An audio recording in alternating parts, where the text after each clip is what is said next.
Welcome on into another Monday Night Buffoon and Bokkins, everybody. My name's Tanner Dawson of the Whiskey Sports Podcast and the Sports Buffoons. Joined with me is Mr. S.J. Cobe1, Scott Cobe of Let's Talk Sports. Scott, what's up, dude? I didn't get my banner from Nick. I don't have my Botkins Show banner I could point to, so I'm doing great, Tanner. How you doing? I'm good, man. You didn't get your own flag or anything like that going? No, I did not. Mr. Nick Bokkins is out on vacation, going to try to meet up with Johnny Cruz and possibly stay with him. So, I don't know. Maybe he'll go fix his internet, too, at the same time. We'll see what happens there. Love you, Johnny. Great show earlier, by the way. Johnny and Ashton Booker went at it. It was a great show there. Cool stories. So, guys, we have, once again, another great show featuring Jim Behringer and Mr. Jonathan Grishman. Excited to talk with these guys about the current sports going on.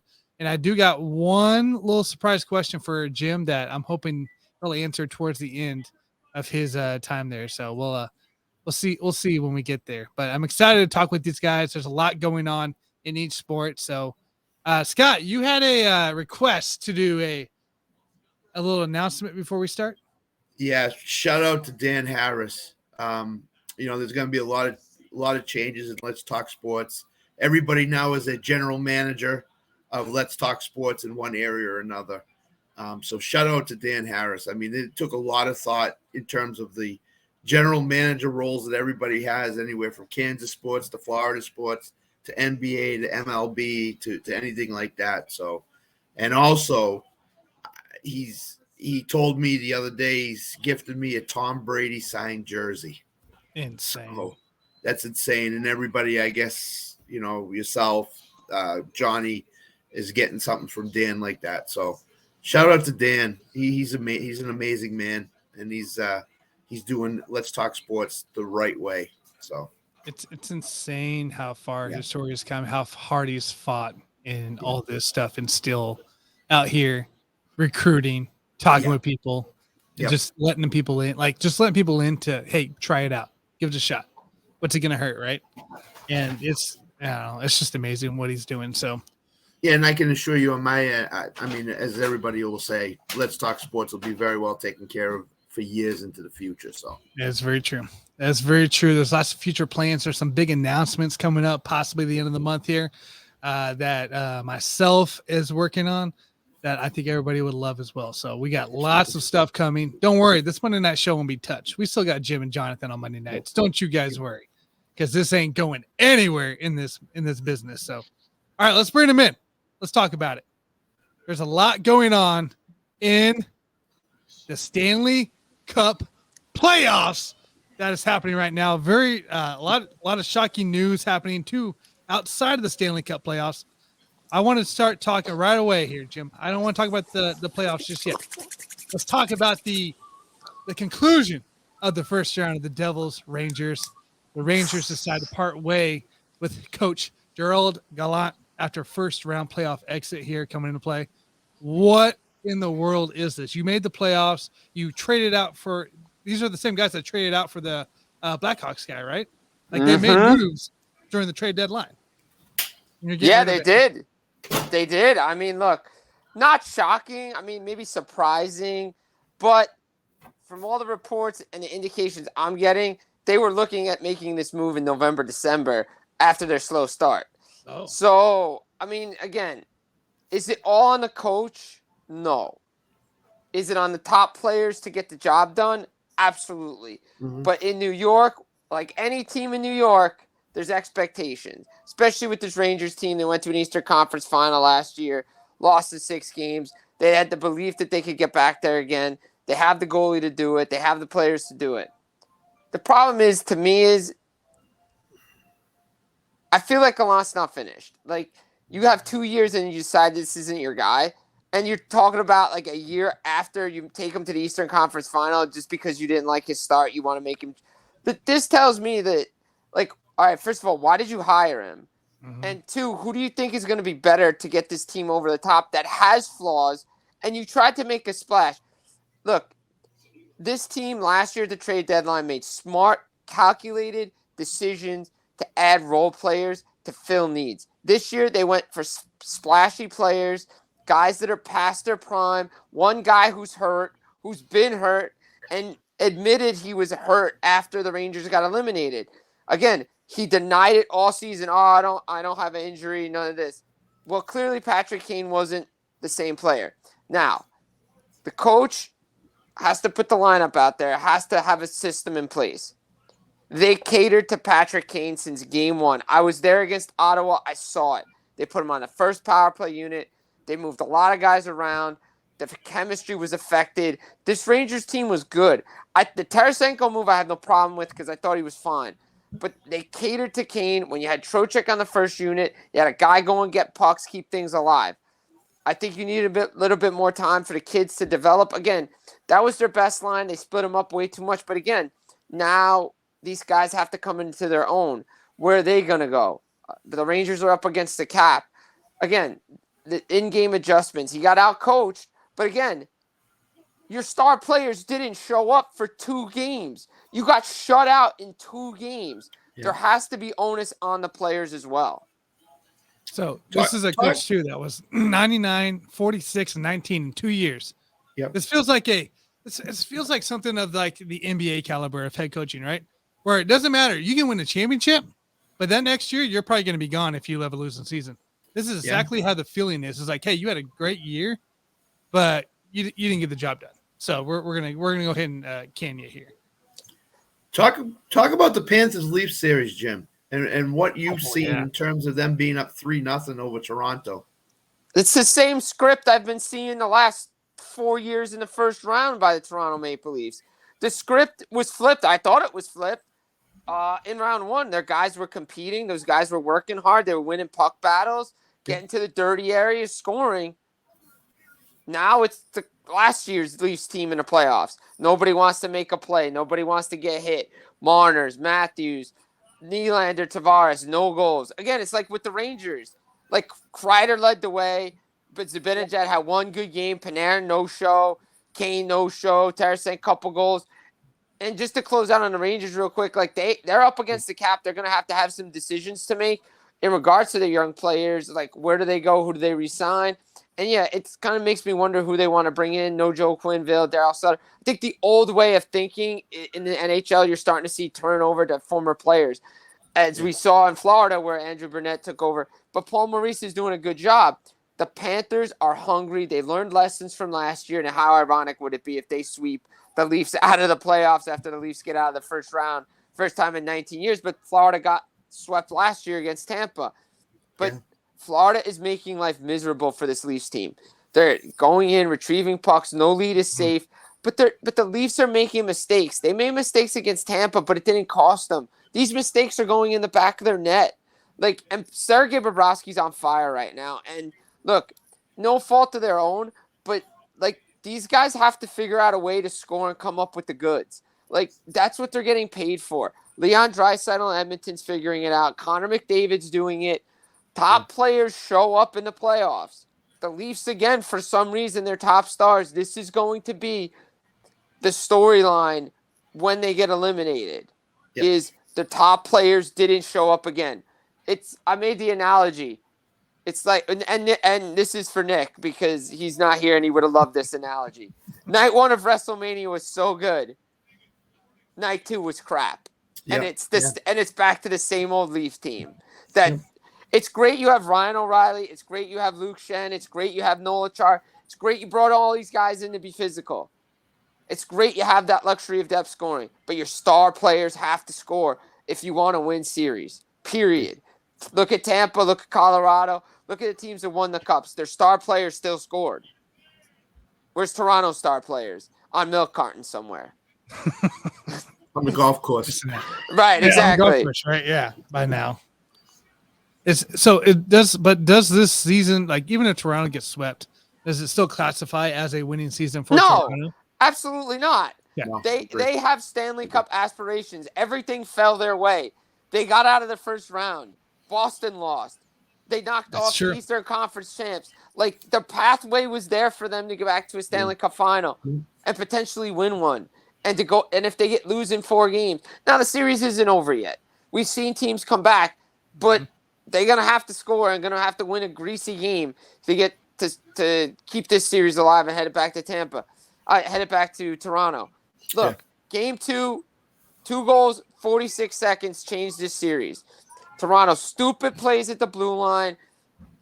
Just get the puck in the neutral zone and get it deep. Same yesterday. Matthews trying to flip it in, trying to do something stupid. Get the puck deep. Like, go win a puck battle. And I think that the fact that Matthew Nyes isn't in this lineup hurts this Toronto team because he was doing that stuff. That's what he was there. He's had a couple goals. He was playing well, but he was digging and he was grinding and he gave this Leafs team something. But their players are just not showing up right now. Meanwhile, Florida's players are. And you could see it in the overtime. Nobody wanted to touch Sam Reinhart. Okay, he gets the puck and scores. Game over. Yep. That's so, right. Yeah. New Jersey, Carolina, was it just simply a change of venue? Or what was it that led to New Jersey scoring 8 goals against Carolina in Game 3? I think a combination of both. I think Nico Hischier kicked his team in the ass when he said after the game, we need offense, and it starts with me. Like how Toronto's top guys didn't show up. Devils' top guys didn't show up in the first 2 games. I think it was the emotion of I could scratch Game 1, emotion coming off Game 7. I thought that was going to help them, but then I should realize it's the Devils. When they always play the Rangers, their first game after playing the Rangers, they always lay an egg because it's the Rangers, and it takes so much out of them. Game 2, I was surprised at the result because they had such a first good 10 minutes, and they didn't have puck luck. Like, Dougie Hamilton's shot goes off the post on a power play. Freddie made a couple of unbelievable saves, but then they came out firing. The top guys started to show up. Jack Hughes. And I said this from the beginning. Luke Hughes needed to be in this Devils lineup. After Game 2 of the Rangers series, I thought he should be in the lineup. After Game 1 against Carolina, he needed to be in Game 2. This Devils transition was so much better with him in the lineup. He's a great puck mover. He's quick, speedy player. And the Devils' offense, it showed. He had 2 assists. He looked good. Yeah, the mistake on a power play. Okay, but Dougie Hamilton has to come off the wall and help him out a little bit. But it's a 50-50 mistake on that. You still can't make that play on a power play. But still, he looked good. But the top guys showed up. Timo Meier scored. Nico Hischier scored. Jack Hughes, 4 points. Mercer. Like, their guys showed up. They got timely saves. I'm not going to advise any team to give up 3 shorthanded goals. Yes, they won. And history. And how weird is this? Teams that give up 3 shorthanded goals in the playoffs win. Players that score 4 goals, their team loses. So, I don't know. Like, the Hurricanes and Devils combined for 4 shorthanded goals yesterday. It's crazy. Weird Stanley Cup playoffs this year. Weird things in the NHL happened this year. But the Devils got things going. Maybe the crowd, they fed off the crowd a little bit. Home series. I expect Carolina to be better. I expect New Jersey to fix some mistakes. But again, still a home series. Road team still has to win a game right now. So it's still a series. I think New Jersey, to be honest, New Jersey can get this tie back going to Carolina 2-2. Nice. We got Tufel out here. Fellers, what's up, Tufel? Yo, what's up? What up? One of my favorite right there. So you're thinking we get a tie then. So you're thinking, like, whatever reason New Jersey likes to do this, apparently now. They did the first round. They had to come back to finally win the series. Are they going to have to do – are they doing the same thing essentially? Yeah, I guess so. I guess they're going to do it again. I prefer to not do it the hard way, but right.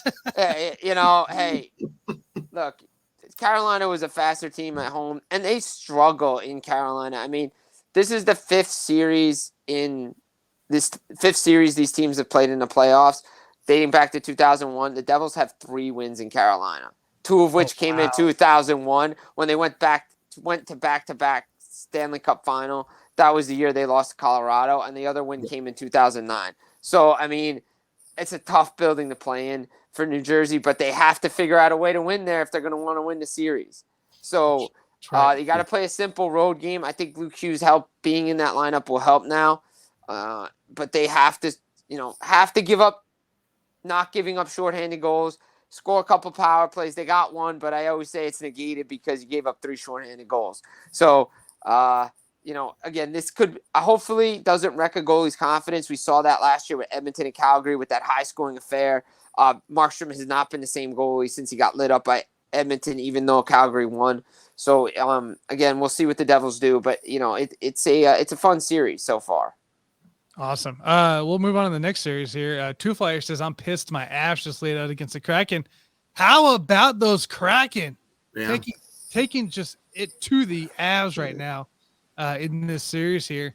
I guess your thoughts, Jim, here on this. Like, does the Kraken stand a chance to move on now? I mean, why not? They're up 2-1 on Dallas. I mean, they knocked off the defending Stanley Cup champions. They play a team game. They roll four lines. They roll 4 lines. Their defense is steady. Their offense is different. They're getting saves from Grubauer. Mm-hmm. I mean, they had 7 different goal scorers in Game 3, 5 different goal scorers in Game 1, 15 different goal scorers in the first. This has been their MO since the beginning of the season. Like, they have 5 guys with 15 goals, like 12 or 10 guys with like 10 goals. Like, Jaden Schwartz is healthy. Matty Beniers gives them a different look. Yes, McCann's out right now. Burakovsky's still out. But this team is playing a team game, playing team defense, and they just do not go away. Like the Florida Panthers, they do not go away, and they just roll 4 lines continuously. Bang you, and just come and just roll. But I expect Dallas to have a bounce back. Ottinger's shown he can shake these kind of games off. But I'm surprised Dallas is not being more assertive than they were. I thought they'd come out better considering what they did to Minnesota. But hey, give credit to Seattle and the way they've been playing defense. And, how funny would it be if 2 expansion teams are in the Western Conference Final? That'd be pretty insane there. And like Seattle, a great road team all year long. Exactly what they did the Avs in the first round was beat them on the road. And this is a team that has also, Scott, you might quote me here, but I believe they've been over this. This has been an over goal series every game. So, yeah, it has been. Yep. Yeah, so far it has been. And I think New Jersey's been over the goal total as well. Yeah, I think so too. Yeah. I mean, the goals were like 5.5. New Jersey and the Rangers played 5-1 games, I think, the first 2. So yeah, it's insane. Do you see a parallel between what Seattle's doing now and what Vegas did when they first got in the playoffs?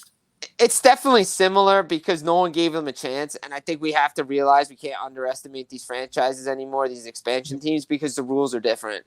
What Vegas did in the first year should never happen. Like, a team should not go to Stanley Cup final.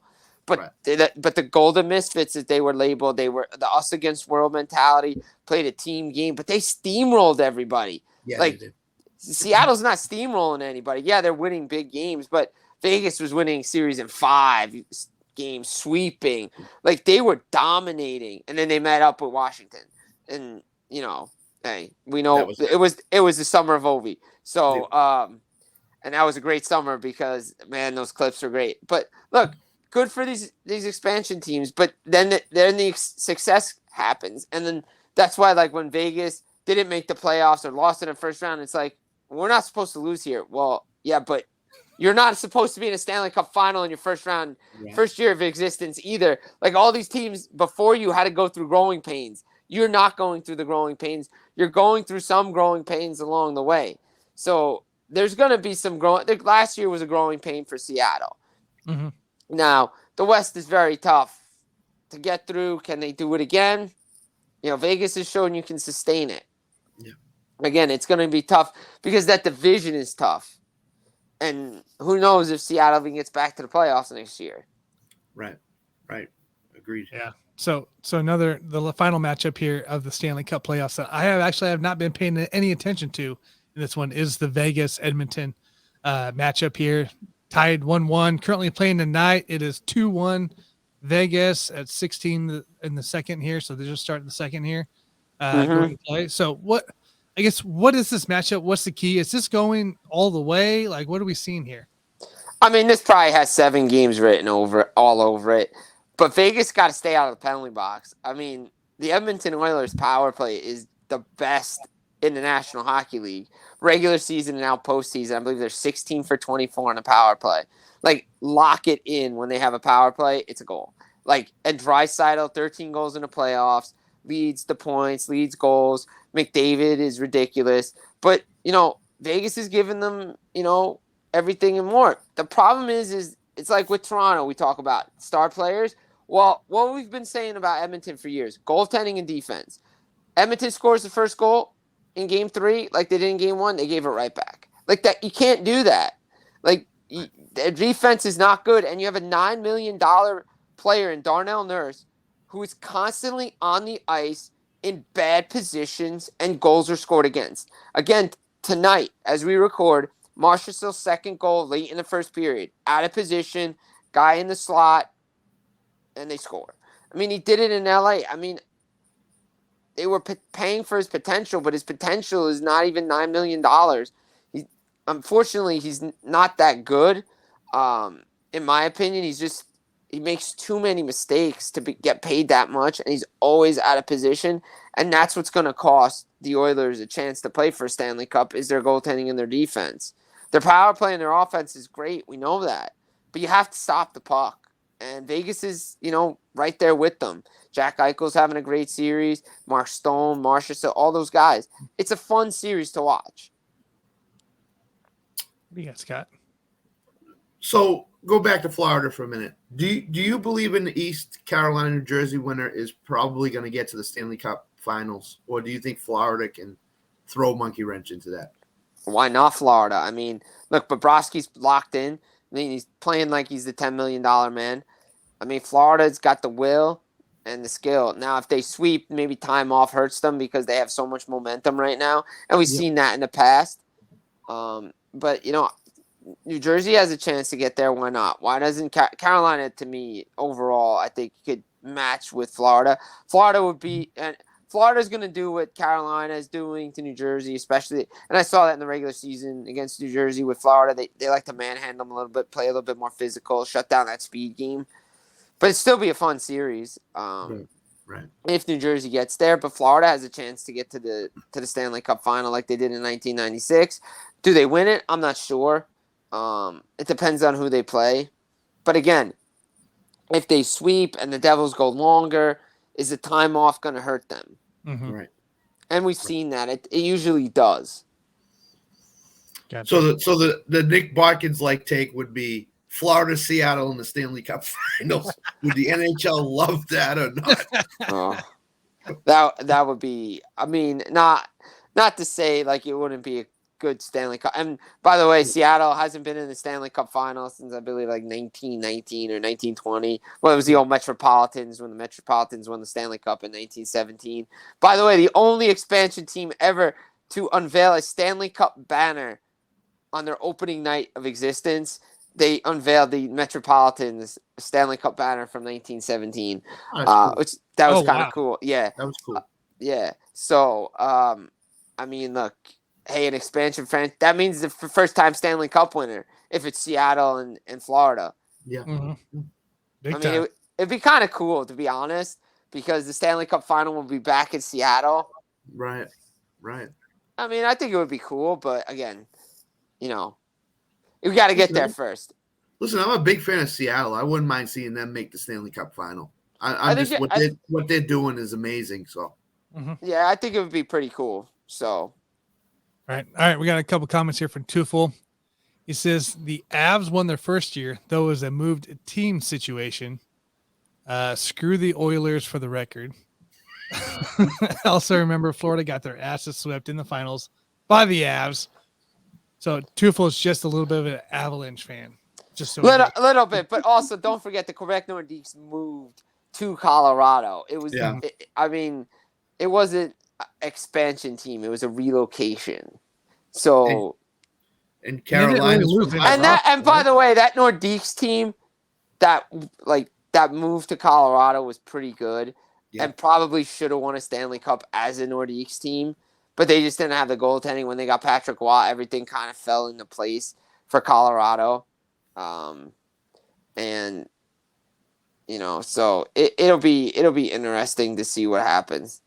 And Carolina was formerly the Hartford Whalers, so. Yeah, exactly. And Carolina won in 2006, so it took some time. It took Tampa time to win a cup. They came into existence around I believe 92, 93. Same with San Jose. So it took them some time. Well, San Jose still hasn't won one, but they went to a Stanley Cup final. Yeah.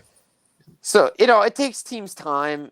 But again, I wouldn't mind seeing Seattle in. It'd be kind of cool. But again, got to get there first.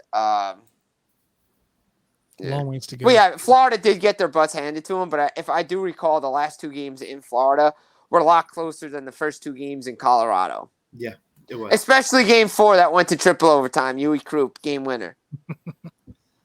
Tufel says, "Thank you, Canadians, for pissing Roy off." Never forget that night, Patrick Waugh and the Montreal Canadiens against Detroit when he got put 10 on him, and he told the general now, if you remember the old Montreal Forum, if you've seen pictures, I do. The GM and everything was right behind the bench and everything. He went right past the coach, Mario Tremblay, and looked right at the trade and said, "You're trading me now." Yeah, I remember that. And he looked right at Mario Tremblay the whole night with this look on his face that he was not happy. Wow. Tufel also says, "The fact Krupp nailed that one. Good on you, my guy." Tufel, if you're not following him, at Jim Behringer on Twitter, dude, it's just all he does outside of wrestling too. And he'll give you some NFL takes too. It's always good. There's tons of good stuff, man. At Jim Behringer at Twitter. All right, here's my off the wall question before we get you out of here, Jim. Yeah. There was a return in WWE was it past weekend? I believe. Mr. Carlito. Oh, he looked just as big as he did before. It seemed like he doesn't seem like he changed his body type at all. Is this a permanent thing, or it's just like a guest appearance? Here you go. See you later. I think it was like a one-off. I mean, he's open. He's kind of open to whatever they offer him. But don't forget, he wasn't the only cameo at Backlash. Savio Vega was there too. Oh yeah. Savio. Like, that was cool to see. Like, Backlash was pretty good. I actually enjoyed watching it. Like, it reminded me of old NXT shows, and it was fun to see all those cameos. Don't forget they were in a place that they normally don't go, and especially for a pay-per-view. So they wanted to bring back 2 or 3 guys that are part of that fabric where they were. So Carlito and Savio Vega were fits for that. Exactly, and the fact that they were in Puerto Rico and everything, it was cool. And usually they don't, they normally don't treat the hometown guys the right way. It's finally good to see them getting treated the right way, and especially in Puerto Rico and Savio and Carlito. That was cool. And how crazy is this? AEW is going to Wembley Stadium in London. 65,000 seats already sold. Yep. Insane. That's awesome. It is. Great time. Great time to be a wrestling fan. I don't care what anybody says. And this is my MO for everybody. Enjoy what you want to watch. You want to just watch WWE? Fine. Just want to watch AEW? Fine. You want to watch Impact? Fine. Don't bash the others for doing good things because you don't like that company. What AEW is doing in Wembley is great for the business. What WWE did in Puerto Rico, good for the business. Absolutely. What everybody's doing is good for the business. Absolutely. Just enjoy it. It is. Them going to Saudi Arabia every year is great for the WWE as well. I mean, Night of Champions is there this year. I mean, look, regardless of what do you think, whether you think, what do you think about Saudi and blood money, whatever, doesn't matter. They make a ton of money, and they're going to get it every year. Absolutely. And you could see it depending on where they have it in the quarter. It raises the revenue. The revenue was down first quarter this year because there was no Saudi show. Guess what? It's going to be up in the second quarter because of the Saudi show. Yep. All right. Yep. It is. God damn it, Tufel. Does new midget cello wrestling count at the strip club? Come on. Come on. Leave it up to Tufel, guys. Leave it up to Tufel to bring this kind of stuff into the show. Oh man. Look, by the way, I want to know any thoughts on Drew McIntyre right now. Does he contract? Look, I mean, apparently there's supposed to be like a big surprise tonight. I don't know if it's gonna be him. I don't know if it's gonna be Orton. I don't know who's it gonna be, but he is unhappy with his contract situation. He is unhappy with the way his character is. And I don't blame him because, he hasn't really got a fair share ever since the audience came back. He never really got his true run with the WWE Championship. And that's not really fair to him. He was pandemic champion. And he never got his moment with the fans. But if I'm him, I'm looking at Wembley with no matches announced. Man, AEW looks good to me right now. If I'm him, you would think, right? Like you would have to think that they would take that kind of talent and bring it over. See, I thought Drew, because like I said, I stopped following probably right before COVID kind of stuff. I was not into it, but I still knew what was going on.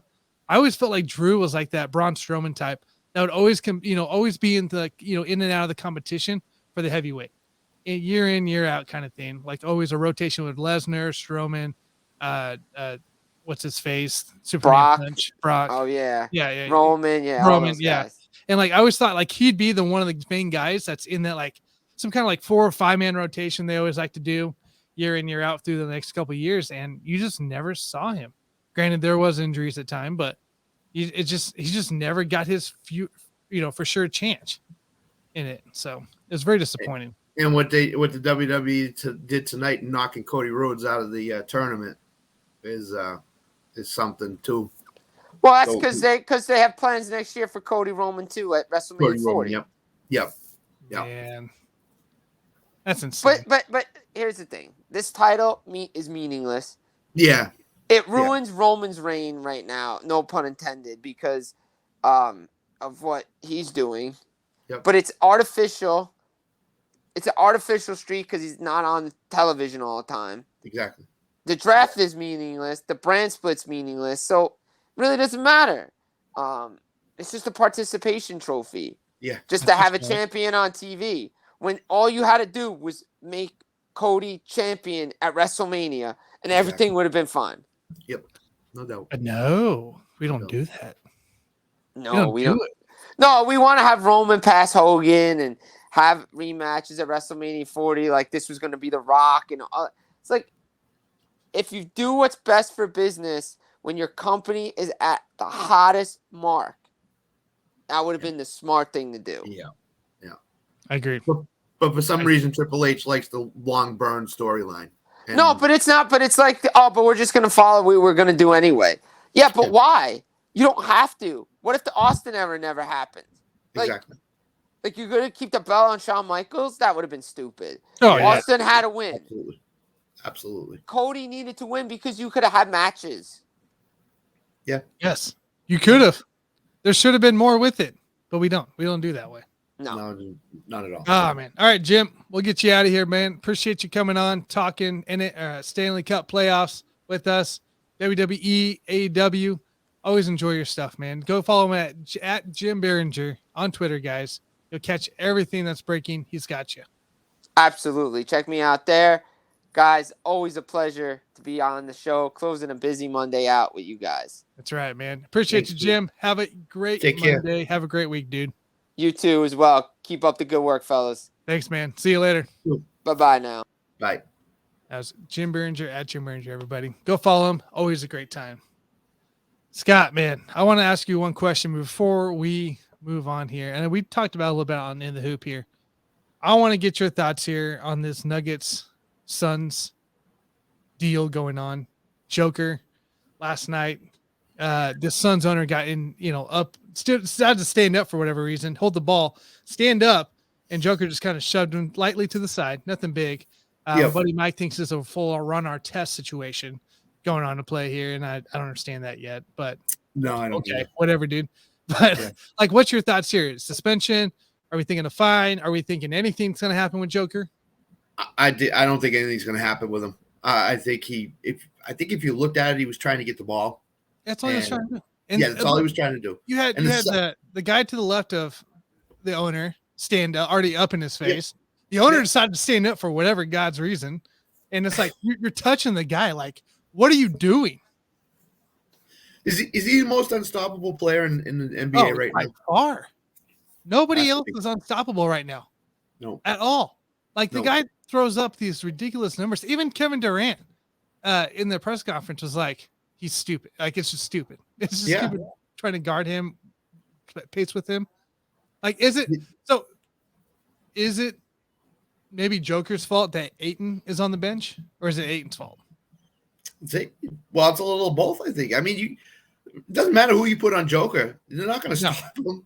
He can hit threes. He can go inside. He can hit foul line jumpers. He's going to pass the ball. You know, we had what the 20 was it 24-17 game when we talked about it Sunday.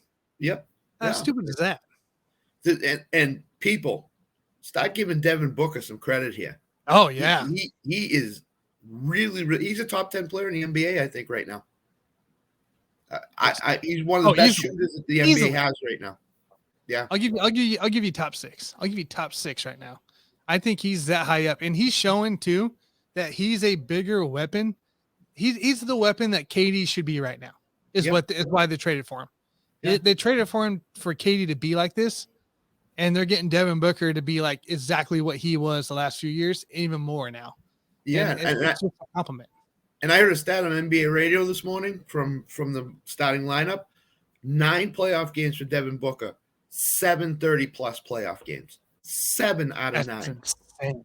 It's insane. But he's you can't think it's sustainable, right? You can't think it's sustainable for 2 guys. Like finally, the Suns bench scored 40+. Hallelujah! Yep. Their depth showed up. Landry Shamet, 5 threes. He can't be consistent. No, and he's going to have to continue it. I know that people don't think he can keep it up at this level, but I think he can to a degree. But he's going to have to for them to advance. You know, they have to win Game 5. I don't want to go into Denver in Game 7 and think I can win that game. Yeah, it's gonna be interesting. Like this whole series just got a lot more watchable going after that last game last night. So you want offense? This is the series for you if you want offense. Oh, that's all it is. That's all it is right now. Absolutely. It's so much fun though to watch too. Because you don't know, like you're gonna watch Booker go for like 40. You're gonna watch Joker go for like 30 and 7, like 15 and 15. Yeah, it's stupid right now. Right now, so you had the Heat tonight. They ended up winning versus the Knicks, 109-101. So that puts them at a 3-1 lead in the series, and soon to be starting here shortly not too long ago, Golden State, Los Angeles. So, which is another fabulous matchup. So lots of NBA still to come, guys. We got a lot more to talk about past the show, but let's talk about it here right now. It's a sport. I don't really cover any other sport because I don't talk with any guys that like to talk about this sport. You know, the buffoons, like the Royals, we don't talk about the Royals. They were the worst team on Saturday in the league. They're not anymore. They're second to worst. So don't worry. We're still ahead of the A's, baby. We're still ahead of the A's. And, you know, Nick doesn't like talking about the Cubs because he just gets mad all the time. So he has to keep his blood pressure down. So, you know, we got to talk with Jonathan here, man. Jonathan's our guy that we got to talk with. So let's bring him in. Jonathan Grishman. What's up, Jonathan? What's going on, dude? Jonathan in. How you doing, Jonathan? Kansas City's up 12-4 against the White Sox. So you got another win coming. Not the worst team in the league. Look, I was wearing my Royals shirt on Saturday. You know, the Locaine retirement. We had Yost in the house. We had Zobrist. We had Gordon, and we blew it. And it was like, out of all the games you're gonna blow, like, why has it got to be the game where you retire Locaine? You have all the, you know, the World Series guys in the house, and you decide to go out and just put a stinker on the worst team in the league. Like, what the world is going on in this place? Oh man. Real Fresh says sorry. Hey, dude, you're fine, dude. Don't worry about it. Two Flyers says, yet they still want to have people pay for a new unneeded seat in town. That is correct. And unneeded, because what's the point of putting a downtown stadium when you don't have a winning team? If they're not going to go watch the Royals, that's 10 minutes away from downtown. What makes you think they're going to go to downtown, fight the parking, fight the traffic to go watch a 9-win team at this point? Because I answer that real quick for you, because the Braves did that in the process and the Rangers did that right now. You increase your value as an organization, and you're able to make some more money because of it's a new brand new stadium. Your revenue is going to go up because of that, and you can go spend more money to make the team better. You got to cut. It's a crappy way to run business, because again, we see it all the time. We're seeing the A's do it right now. You cut your spending to make more money, so then when you move into the new stadium, you have a ton of money to spend. So Royals, I'll say this for you Royal fans, you kind of hope for it because the pocketbooks will open up a whole lot more. You know what I'm waiting on? The pocketbooks are Mahomes' second contract, because there's no way we're opening the pocketbooks until that happens. So Mahomes is a part owner, by the way, in case you guys don't know, of the Royals. So, which is very cool that he's invested into this hometown team. He's also part owner along with Brittany in the KC Current, the women's soccer team as well, who's just built a new stadium right next to Argosy, where we stayed for the draft. Let's see here. We got two fly here real quick. It's a cluster down there. It's like unloading a septic truck in a freshwater trough that opened for the best. Dang, all right. Dang, let's open this up. Rockies built Coorsville downtown Denver 2 years after using Mile High. That didn't do shit for spending. And his final comment here was, so the boost in funds makes it a better team. Is it feasible? Just because you saw the Rockies do it, we might see, hey, we got Mahomes on the team, right? He's part of the owners. He might start forcing the spending. Colorado, you can't say, because no pitching is going to go to Colorado.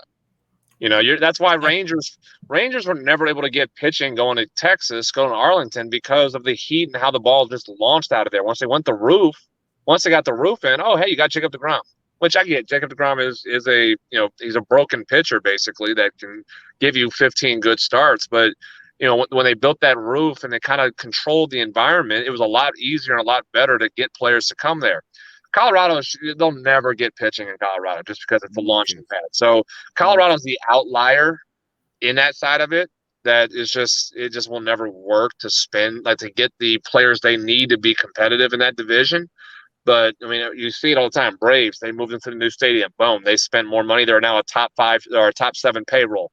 Rangers built the new stadium. They were spending a whole lot of money getting Corey Seager, Marcus Semien, Jacob deGrom. Mm-hmm. So there is a precedent set when the new stadium is built, money spent. The other one who you could say they didn't do it, Miami, and that's just because Miami, they're just cheap asses down in the South Beach. So Two Fly here says pitching, they have humidors that adjust the ball, proven through science that nullifies thin air.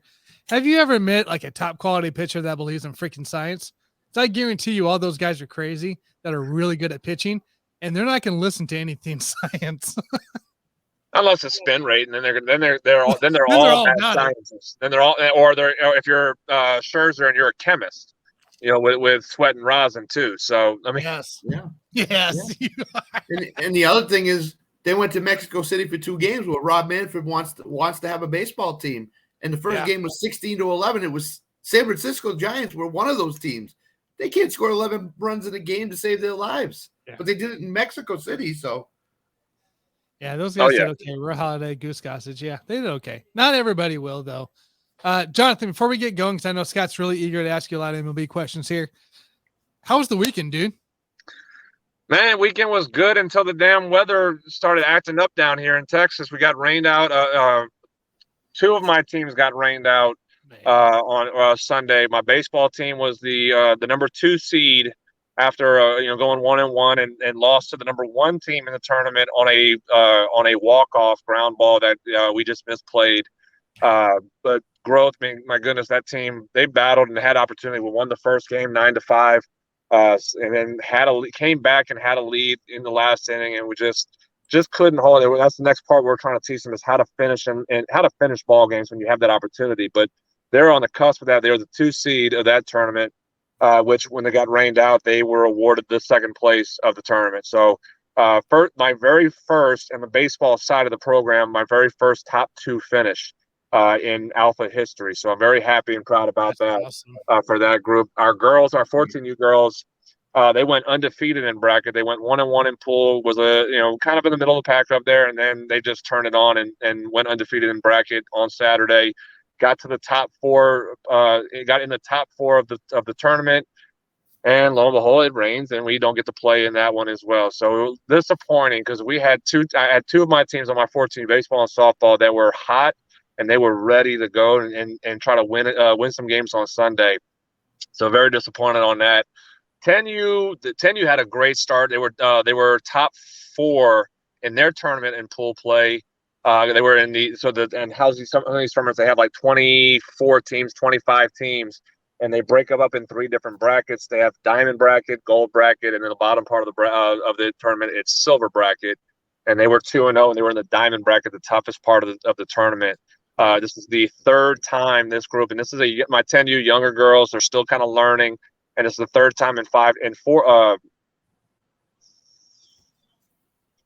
4 tournaments they made it to the diamond bracket of their.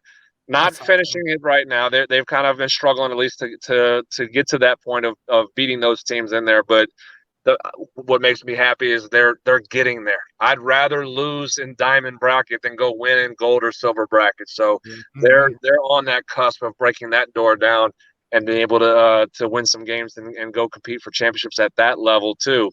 12U team, they're still growing. That's our development team. They're still learning. We're still trying to get them going a little bit more right now. They went 1-1 in their bracket, in their tournament, which was a good start for them. And then just kind of some things they're still trying to work through on our bracket games, where we're trying to make sure that they can kind of keep competing. We want to make sure that they're focused on that side of it. They're a little bit shell shocked at times where they go and win a game and they're like, "Oh, we did that."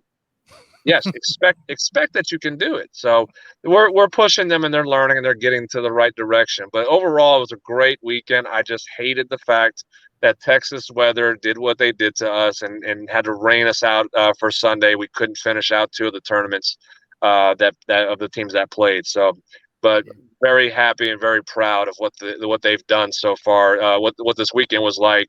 And I'm ready for. I'm hoping for 2 weeks we can get back on the field and do it again. We can finish the job next time. Hey, lots of positivity in there. Lots of growing. Lots of make sure they're learning to finish. Right, it's huge in this game. The weather forecast isn't starting to look the greatest for your Texas region, but hopefully it's maybe during the week, and then you can take care of business on the weekend and take care. That's what we need, right? The week, Definitely. you can work around practice. You can do other things there. But that weekend needs to be clear, it needs to be sunny, it needs to be nice, and it's time to go.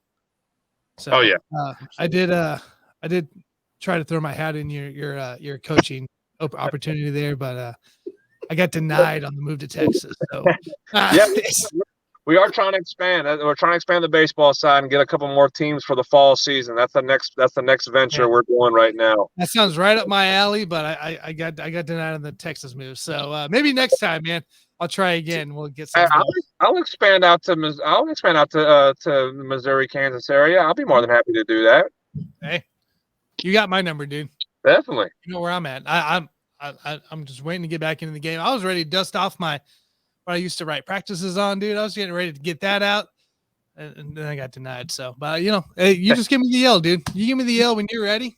We'll get something going. Hey, we'll talk about it. Absolutely. I like it. All right, Scott, what you got, man?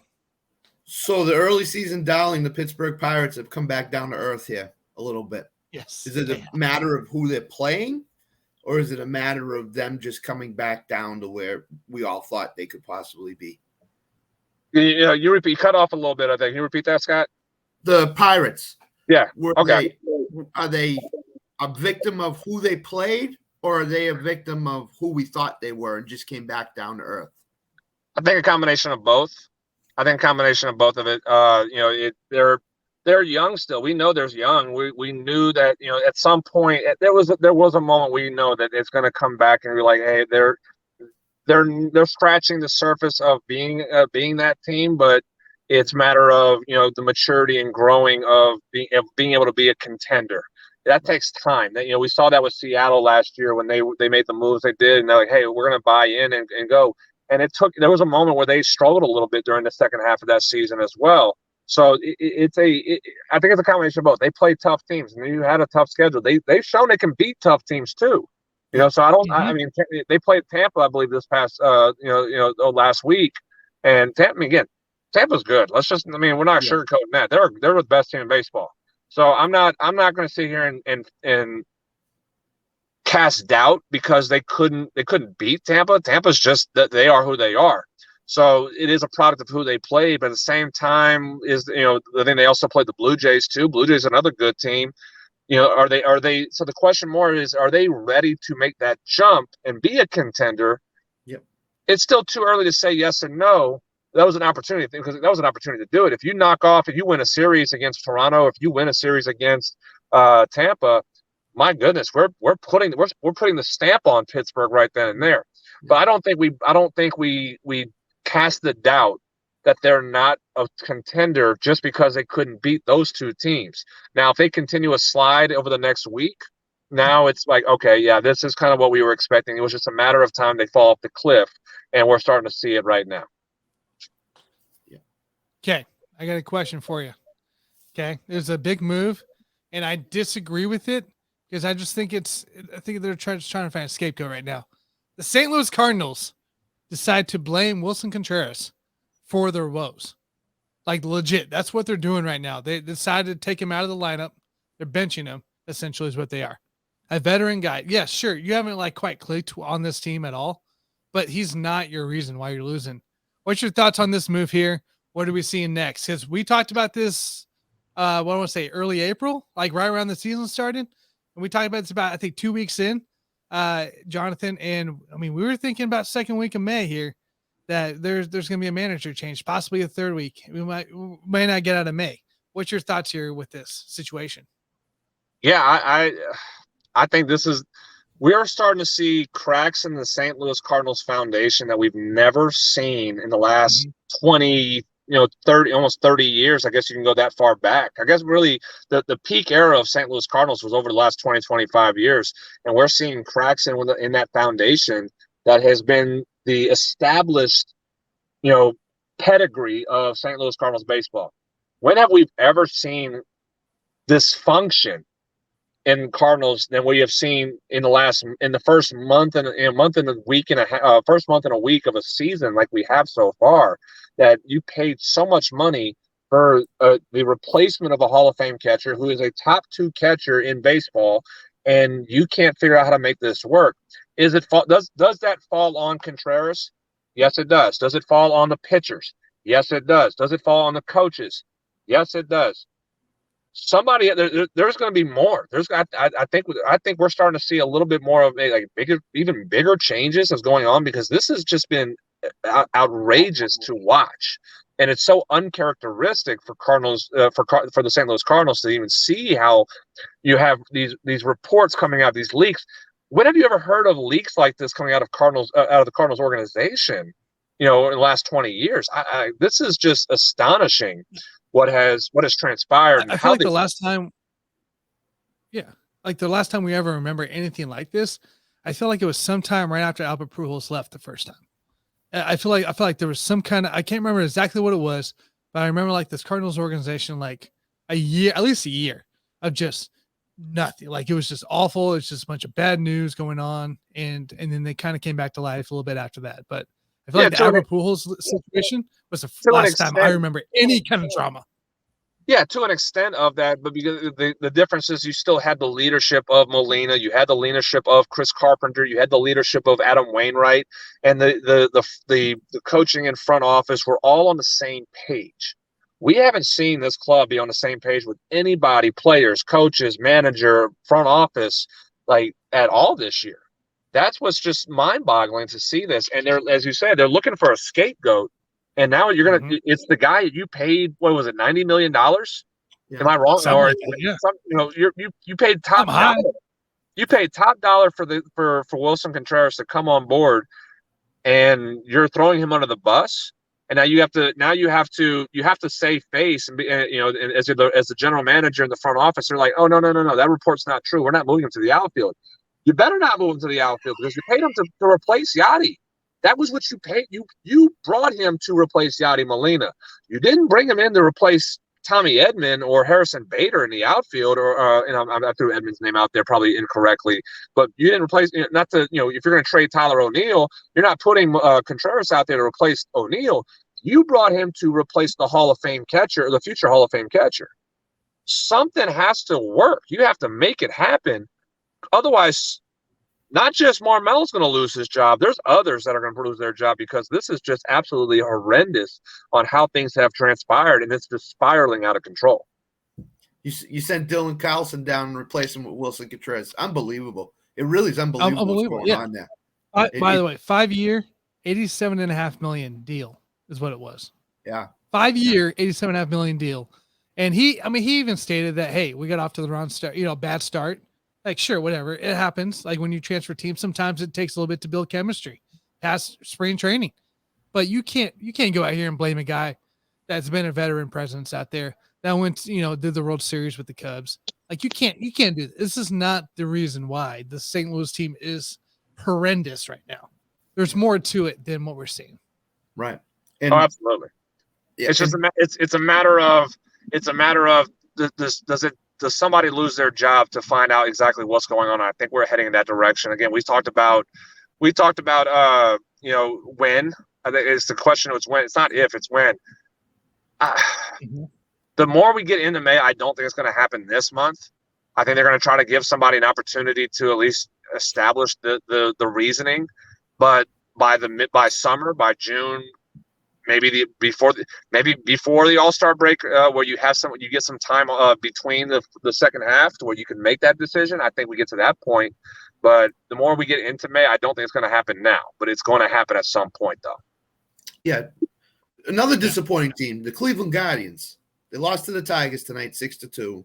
Their offense just is not clicking. What do you think is going on in Cleveland?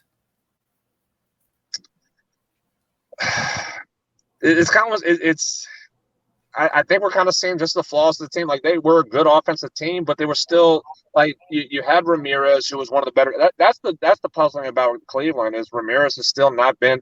He's not been that great hitter this year that we saw him last year. I mean, again, he was one of, if not top 3, top 5, hitters in baseball. Right. He hasn't been close to that, and that's the problem for Cleveland as far as offensively. If your number one guy, your top guy is not producing, you're going to struggle. Absolutely. And that's where as good as this offense is and can be, it all funnels through Jose Ramirez. Yeah. The pitching staff, I'm not necessarily worried about the pitching staff because they've been dealing with injuries. So, and if you're within the Bobby Cox back in the 90s and early 2000s with the Braves, he says as long as you're within 5 games at the All-Star break for the division or a wild card, you're in it still. I think Cleveland's going to hang around with Minnesota and still be within that reach that when you get everybody back on the pitching side, they're going to turn it back on everything. But the offensive side is what concerns me more. That they're not in sync. They're not producing. And it's the top guy. The top guy has to funnel everything going for the rest of the lineup to go. And Jose Ramirez has got to figure it out because if he doesn't figure it out, this offense is not good enough to let alone compete, compete for the division, maybe. But again, if you got bigger aspirations, and Cleveland did, they had bigger aspirations, challenging the Yankees in the postseason. You're not beating the AL East teams that are competing for the wild card and the division title in the East, and you're not competing with the Astros, Rangers, Mariners out west. You have to find a way to get that offense rolling better. Yeah, agreed. Tanner? And if you look at it too, Cleveland right now, their offense is horrendous. 29th in batting average, 28th in runs. Meanwhile, their pitching is the only thing that's keeping them around, with the 9th in the earned runs average, 8th in WHIP. Like it's just amazing how, like we see teams a lot of times that are the complete flip flop, where they can score out the butt, but their pitching and defense is horrendous. This is like a complete reverse, and all the Cleveland has to do, 3 to 4 runs, they should get the victory in this kind of situation. Yeah. By the way, who in the world would have picked Detroit here to be second place in this AL West or AL Central going into this point? Because I sure didn't see it. Yeah, and I'm, what, I like it. Because again, the biggest story about it is Miguel Cabrera. Yeah, you want Cabrera to get up. Give him one more opportunity to make a run. And that's what I want to see. Give him the farewell, and that's what it is, the farewell tour of Cabrera. But can we get him in the spotlight in the playoffs one more time? Because God, how long has it been since we saw Miguel Cabrera in the postseason? It's been a long time. So I think it's exciting. It's intriguing. Is it for real? No, no, it's not for real. As bad as this division is, again, it's still a 2-horse race with Twins and Cleveland when it's all said and done. But I like it. I mean, because again, we talked about it when we did the preseason, talking about all the teams and everything. We never gave Detroit it. It was who's the worst, Detroit or Kansas City? So Yeah. you kind of look at it like, man, Detroit's really doing something right now. They're winning. They're playing good baseball while nobody's showing up to the stadium to watch them play. They're playing good ball. So I like it. I think it's exciting to see, and it's exciting to hope to have Miguel Cabrera get at least one more postseason run and kind of see him on that stage again. Shout out local KC kid Joey Wentz, who went rock hard today in the pitching for Detroit. So he retired 13 of 14, giving a pair of walks in the 6th. Hey, man, you know what? You got the win 6-2. Shout out Joey Wentz, dude. I love seeing local kids doing big things in this area. So, by the way, in case you guys didn't know, we weren't the worst team in the league, right? Royals aren't the worst team, but we did have a pitcher barf on the field today. So that is going to be a notation of how well the season's going. So I don't know if it was the hitting, the defense, or maybe just his pitching. I don't know yet. I haven't seen that yet. I just got word of it. Jason out here, JG, texted in. He goes, Royals pitcher just barfed on the field. I go, oh, this is great. Was it major league debut, or is it someone who's been on there all season? I thought it was somebody that's been around. Now, we had our guy, I believe it was his second start, got beamed yesterday right in the face. Left, no, he's out on the 15 IL now on that. But, they're winning 12-5. But I believe, and I'll tell you who it was here in a second. Where are you at here? Of course, you're not going to tell me stats. Thanks, Yahoo. You're wonderful because you're great at stuff. All right, I don't know who. I think it was Castillo. Yeah, it was either Garrett or Castillo. So it's been two guys that have been around for a bit. But seriously, how bad can this be? I mean, is that an owner's deal? Is he calling in the bullpen or the manager say, hey, we gotta get this new stadium. Have them barf on the field. This has to be it, right? Sabotage is going up. I've reflected. I've always thought about if I would have had my major league, if I would have been able to get to the major leagues, how I honestly couldn't say I wouldn't have been that nervous to the point where I would hope if I felt I got to the point where I was going to throw up on the field, I'd run to the dugout as fast as I can. I don't care if it causes a pitch clock violation or whatnot. I'll pay the fine for my pitcher later on or whatnot. But my goodness, like I said, I don't have a word for that. I really don't have words. I don't know, man. Like you play in the minors, so the minors are they can have fairly packed stadiums. Not that I don't think the Royals minor leagues had any, from what I heard last, at least up in Omaha. So I don't know. I don't know what's going on, dude. I'll give you a phrase. It's the most Royals thing that could ever happen. Oh no. I mean, you did something that the Oakland A's didn't do. No, the Oakland A's didn't. They have possums running in there. All right, let's finish this out here. I want to talk about the Yankees here, their struggles, their worries. I know we talk about them every freaking week. It's like the Los Angeles Lakers. You just got to bring them up at some point here. Look, even Boston's out here with the 8-2 stretch right now in the last 10, Scott. Scott, I know you're happy right now. So, but you got a 4-6 last 10 stretch. You're still on the positive differential, but your team stinks. They can't close out a game. Garrett Cole is about to go rip somebody's head off in the outfield 3 times a game. What are we doing there in the Yankees? What is going on? Are we seeing the biggest downfall from a year in, year out now?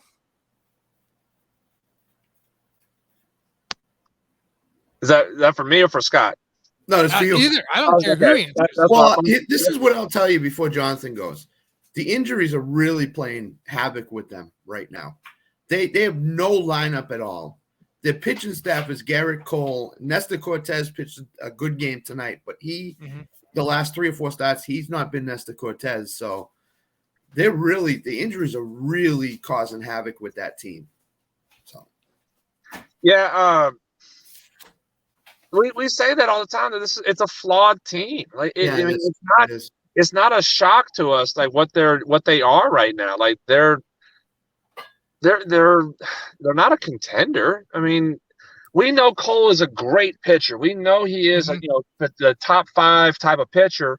But what's going to make it worse for the Yankees is we know he gets a stretch during the season, especially during the summer when it gets hot, he is absolutely one of the worst pitchers at a point. He'll make 3 or 4 horrible starts, and you're sitting there going, and he's going to get booed in Yankee Stadium because of that. We know, we've seen it year after year that he's been there.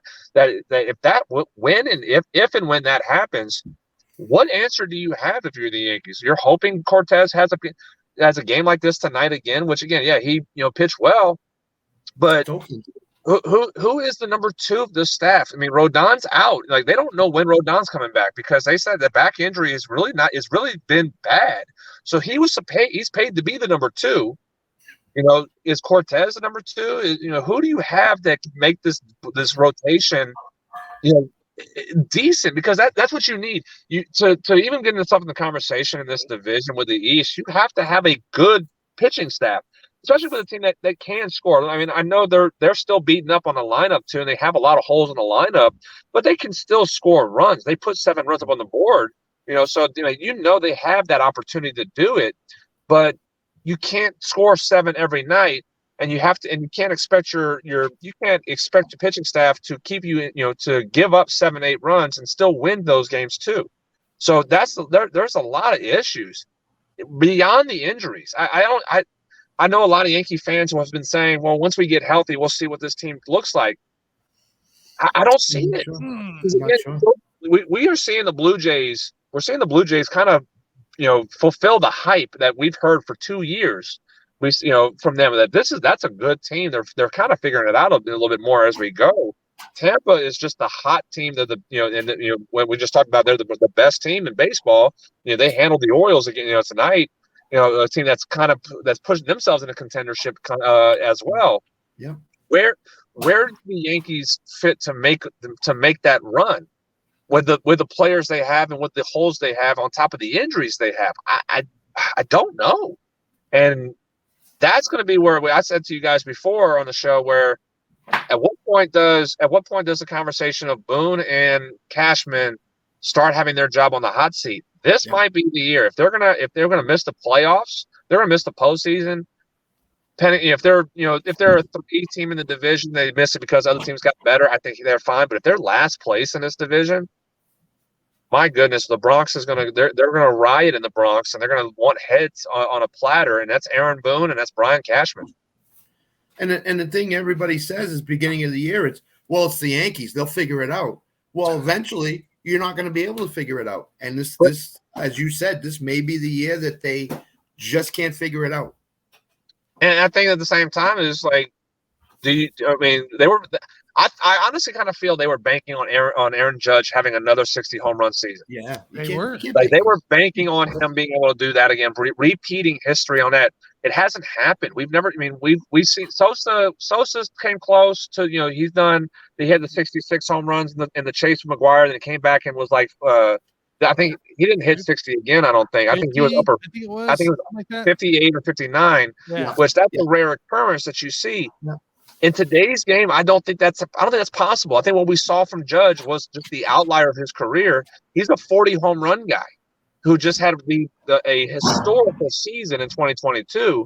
You can't repeat. You can't have historical seasons on repeat.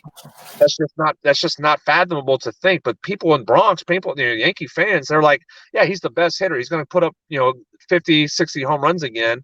He'll hit 70 home runs. There ain't no way that was going to happen. The way that these teams pitched now, and they're not going to give them that chance to really beat them. Especially as the line as bad as that lineup is, with Stanton on the IL, you have Rizzo's is the same player we've seen in his history. Donaldson's on the IL, and he's not the same player we've seen. LeMayu's got some injury histories. He's not the same player we've seen over the last 2 years. There's no way you're going to let Judge beat you. See if Cabrera can beat you. See if Volpe can beat you. See if these guys, can do it, and they can't do it. And that's what's going to that's going to hurt them until they figure out how. They're trying to do this youth movement. Great, awesome. It's not working though, and maybe that's kind of why they avoided the youth movement for so many years, because they just know that their farm system's never been really that great. They never had the top prospects in baseball. They've had good prospects. They trade them for top players that are in the MLB, and they go from there. It's correct. We saw it last year, right? They had other players happening. Like, they had other things going on in that offense of causing pitchers to have to pitch more. There was more selection being available. There was more guys on base when it happened. And now you're going into this year thinking it's going to be the same thing. You're, hey, we're going to have some, we'll still have guys on base. We'll still get these pitchers tired. These pitchers are fresh when they get to Aaron Judge. And Aaron Judge hasn't seen enough pitches coming from these guys because of the previous batters. So I think you're seeing in the same situation here. It's like Aaron Judge, they banked on it. And I mean, when they banked on it, they're like, hey, we're going back to the playoffs here and we're going to change it around kind of bank. The issue they had is they didn't have a plan B. That's why they matched. That's why they basically did what they did to match the Giants' offer. Because again, that was the talk was the Giants were going to offer, the big deal that he was going to get, and the Yankees matched it, or they kind of beat it, to because they didn't have a plan B on how to replace Judge. There was, and there was not. And I'll say I'll get it that there wasn't options in the outfield that says you can put pieces together. But could you have gotten two more players to at least substitute the production wise for them? Maybe, but you're invested heavy on Stanton. You're invested heavy on Cole. You've invested heavy with Rizzo. Even though Rizzo's not the same kind of deal, but they gave him a good contract for the player that he is. He's not that great of a player anymore, but he's being paid as if he is. So I mean, they've kind of made some questionable. They made some questionable picks or questionable decisions to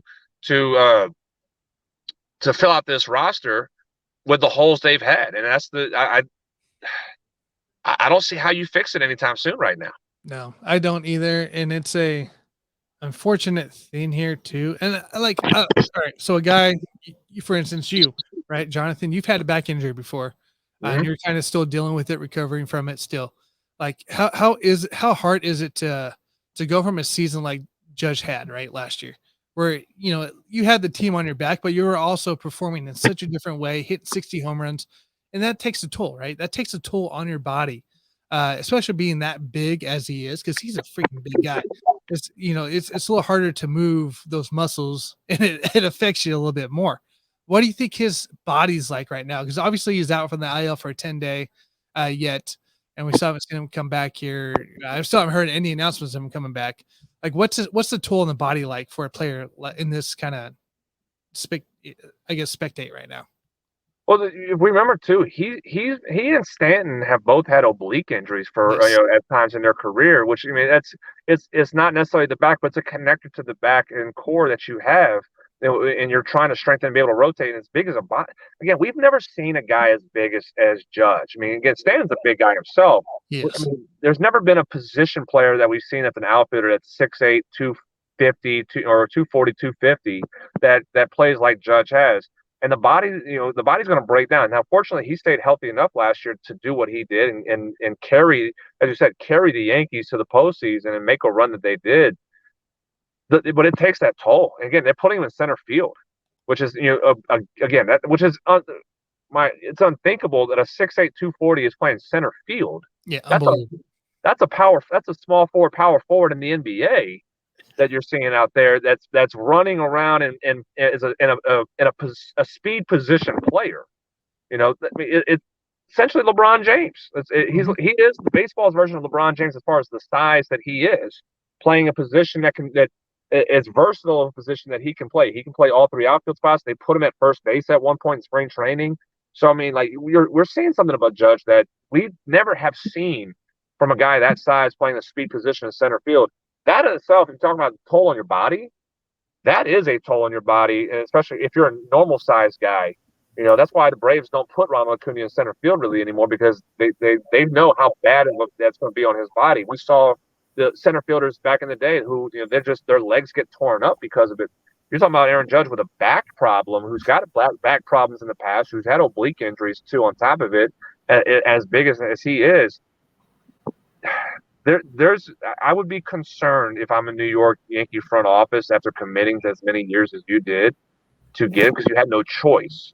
You didn't have a choice to do it, because if they let Judge walk to San Francisco, they're burying their career. The Yankee front office had to do it because, again, they didn't have a backup plan, but two, you couldn't let him walk. They just named him captain for the reason of what he is. But the body, again, I'm not 6'8", 240. I'm 6'2", 215 now, but my playing days as a first baseman, third baseman, I was, and even when I was an outfielder, I was 205, 210. So and my body couldn't handle a lot of the abuse that I put through. You're talking about a guy that big, that size, playing a speed position, and with the power that he can generate. Yes, that body is going to take a beating now in the first year of a contract. Imagine 6 years, 7 years down the road of that contract, what his body's going to be as well. That's true.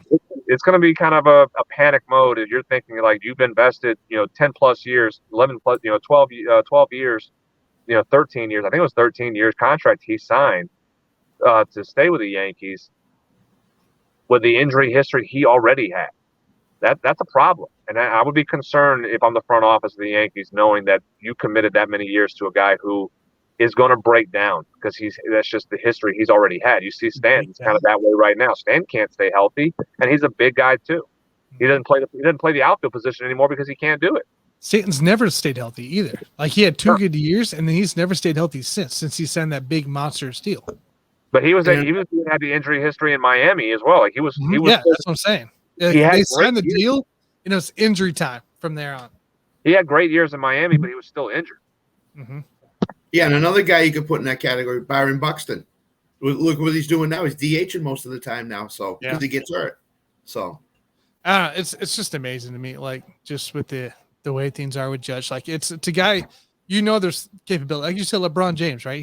He hits kind of like a LeBron James talent, but it's the unfortunate of this kind of sport where it does take a toll on your body. It takes a toll on your back. You have to, you have to be flexible as heck in those hips, the back, without having the tightness there. And about it, Jonathan. You played in the, in the single A there, and you know all about it. Like these seasons are long. These seasons go on. Sometimes it seems like forever for some people, and it's just the constant worries of being a guy that size. Things are going to go wrong. The thing for me, and my injury with my back, we've all watched sports. I had the same injury that Tony Romo had surgery on, that Tiger Woods has multiple surgeries on, and ruptured disc in my back. It wasn't muscular that I had. So, but that's what we've seen with Judge has been muscular, and that's why it's a little different. It was hard for me to do the things that I did for so many years playing through my injury. A big guy like Judge who has as much muscle mass as he does with the muscle injuries he's had. I mean, that's tough. That's very hard to do when he did, and being able to stay healthy enough to be able to continue to have success. That was the biggest question mark before last year. Can he stay healthy enough to have success, and can he sustain the success when he is healthy? He answered those questions for one season. Well, here we are again now. Here we are. We're kind of revisiting those questions. Can he stay healthy? Can he produce when he does stay healthy? Well, right now, the injury questions are kind of popping back up, and the production is not the same. Again, unfair to say that the production does not match what he did in 2022. He'll never match that again. No doubt. But the question is, how can he be the 40 home run hitter that drives in 110 RBIs? In bat, bat 280 to 300 like he did, batting over 300 last year. Almost won a triple crown. Yeah. I think the realistic, can he bat, let's just say 285. Let's round up to 285 to 300. Can he be in that range with 40 home runs and 110 RBIs? That's more realistic. I think they need to shoot for him to be as successful as he can within the contract he is. If he can produce that, I don't see anybody having a problem. But when you have the unrealistic expectations of 60 home runs, 330 batting average with 130 RBIs, and I might be going a little bit overboard on that. That's not realistic to sit there and say, especially a guy who has the muscular injury history that he's had throughout his career. Yeah, that's true. That's true. Yeah. Things to see, things to come. We'll see when he gets announced back off the IL, and I'm interested to see how effective he looks too. I mean, he's already banged up this early in the season. It's going to be interesting to see how long he lasts here going into June and July. So things to come. Jonathan, what you got coming up this weekend, dude? Not as much, not as busy this weekend as I was this past weekend. I mean, I drove all over DFW, even with the rain as much did. So I'm I'm still mentally exhausted. It was supposed to be kind of a slow day for me today with all the practices, and I still had to do a little bit more than what I really wanted to do. So I'm hoping a little bit lighter weekend for me, which we only have one team playing this weekend. So, yeah, and I'm not going to be coaching that group. I'm going to be sitting there watching and evaluating. So it'll be a little bit lighter. I might get some more rest than what I have done this past weekend. Didn't get any rest this past weekend, I'll say that. Because especially once it rains, I have to be up at 4 a.m. to make sure I get the updates to share to my parents in the organization to make sure that they're not getting up and leaving and then like, oh, hey, the tournament's canceled. So I was up at 4 a.m. and then went to go watch my 10U team play down 45 minutes south of where I'm at and go watch them play, and because they played on turf, so the rain didn't affect them. Still, but being up at 4 o'clock and waiting for updates, that was not fun. So rest is what I need a little bit more of, but it is what it is. It comes with the job. But one team playing this weekend in a tournament, and then my 16 and 18U teams, they're still ramping up, practicing right now. We're hoping to do a scrimmage this weekend. Mother's Day is kind of throwing us a little bit of a loop with schedules to do that, but we're trying to get them ready for their season starting up at the end. 16U starts at the end of May. 18U starts at the beginning of June. And then you're talking about being busy. When June rolls around, I'll be traveling 3 straight weeks out of the state of out of the state of Texas, going to Oklahoma and Louisiana a couple of times here and there. So I'm trying to make sure I can get a little bit of rest before that happens. But so one team in action this weekend, watching them and kind of seeing things going and getting things progressing. And that's my focus is still using that word, and our development is progressing forward and growing what we need to grow. That's awesome, dude. Hey, it's all fun, right? It's all fun in the end. It's going to be a blast. It is. It's fun. It's tiring, but it's going to be a blast. I'll say, look, it is fun, especially when I see the kids get the success that they've worked for. And, I can look to the parents and say, this is why. This is what we're doing. Buy in. That's the hardest part of what I do is not convincing. I don't want to use that word, but it's selling. Selling the plan that we a lot of these organizations in youth sports don't have plans. They just go do, and they never explain and understand to parents like what the plan is for the now, the present, and the future. I have a plan in place for now, for 6 months, for 1 year, for 2 years, for 3 years down the road, and so on, and trying to get them to understand the bigger picture of what we're trying to do and accomplish. Not just now. Yes, the now is necessary, but the future is more important, because if we can provide them the success in the future, that's when we start getting to the direction we want, where we're becoming, like I keep telling everybody, be a college prep program, sending girls to college every year. And it's just funneling these athletes to colleges, and it's just next year is the same, and the next year is the same, the next year is the same. That's the future that I'm wanting to be able to provide these kids, is that opportunity, the parents to understand that the plan is there, buy into it, and then they can see it and go from there. And that's the fun part. That is the fun part. It's the stressful part. It's the me pulling my hair out part, me going gray part.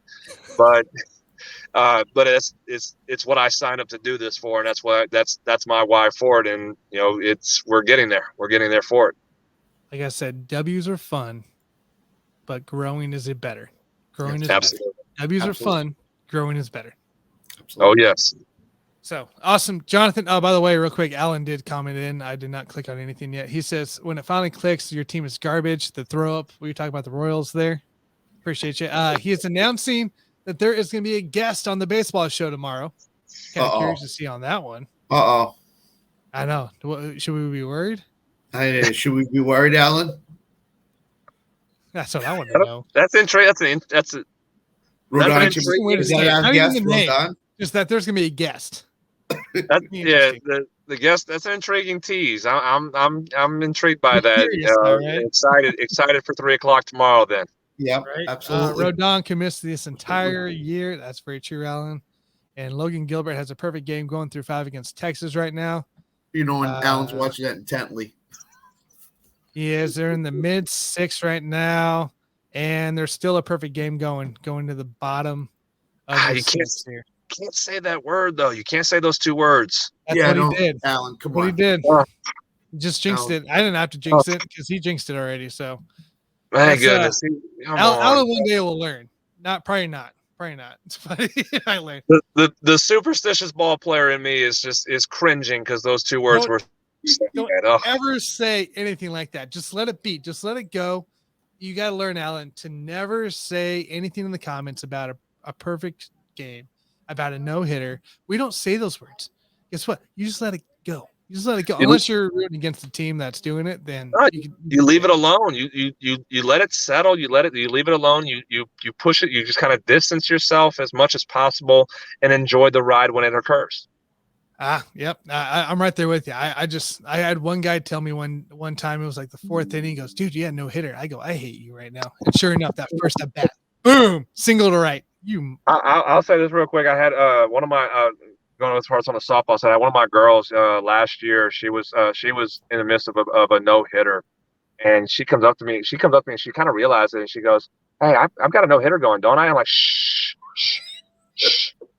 She goes, and she's freaked out by me. I literally did shush her on the field. I was like, she goes, what? Freaked her out for a second. Like, what? I'm like, oh, just like I didn't say a word. I just kind of shh. I pointed to the dugout. Just then, I'm just like, and she was so freaked out by it too. She didn't understand what I was doing to the point after, and she ended up she did throw the no hitter, but she comes up to me and goes, "Why were you shushing me?" I was like, "You never speak about a no hitter when you're the pitcher throwing it.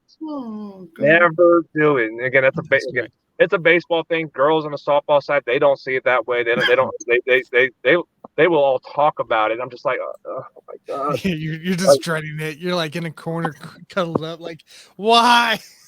Yes. I have to explain though. Like, you never. It's super. Well, we're not superstitious. I am, and I'm telling you to shut up. Stop it. Stop talking. Exactly. Alan said he is trying to jinx it. That's fair. So it is Seattle 1-0. Seattle does have a shout out going against Texas. So that is why Alan is trying to jinx it. But see, it doesn't work that way though. If you're wanting it, then it doesn't work that way. It works. If you're in favor of it, you can't say it. If you're against it, it doesn't work. It just doesn't work. It doesn't work that way.